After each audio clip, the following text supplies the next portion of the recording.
It was a beautiful morning over in the Stimson Creek Valley, but it was right about here that I remembered that I'd left all my fishing gear at home.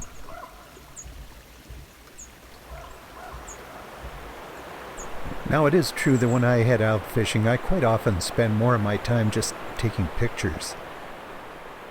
And especially on a morning like this. Down low in the valley was beautiful, calm.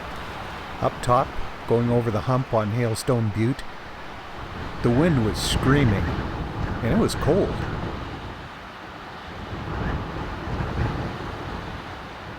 I'm not sure if it was mist blowing around from down deeper in the valley or clouds just getting spread around. But it was cold enough that the moisture in them froze to the trees and the rocks, and it was flowing over the mountaintops like a waterfall.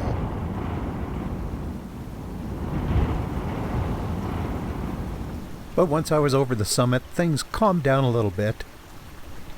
The tiny creek that flows through the valley on the west side, well, a lot of it was kind of freezing up. This beaver pond was completely covered in ice. But it was a bit warmer down in the main valley of the Livingston River. Mean Creek was flowing fast, and a dipper bird was singing. And not far from there, a couple of ruffed grouse by the side of the road.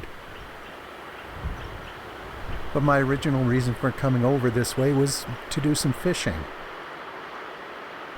There were cutthroat trout down there in those deep pools, and bull trout, and Rocky Mountain whitefish.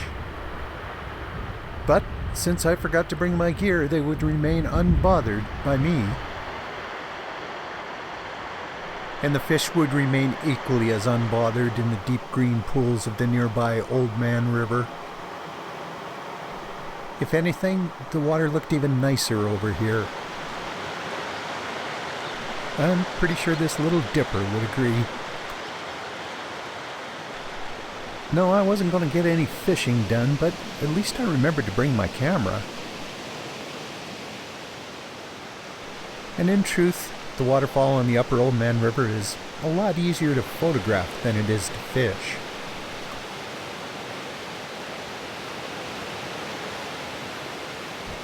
The waters of the Old Man River bounce off a series of sandstone shelves and drop into a deep green pool at the bottom.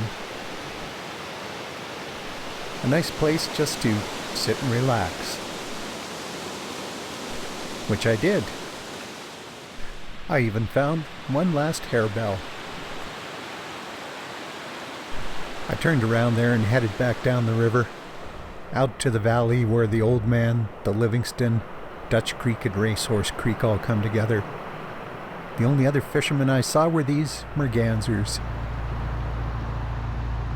And they are likely to be the only fishermen that are going to be there for many, many months to come. Fishing season closes in just a couple of weeks on these streams.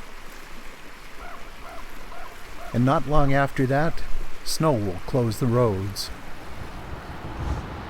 So, yeah, it's going to be next spring before I get back up here again. But I guarantee you one thing.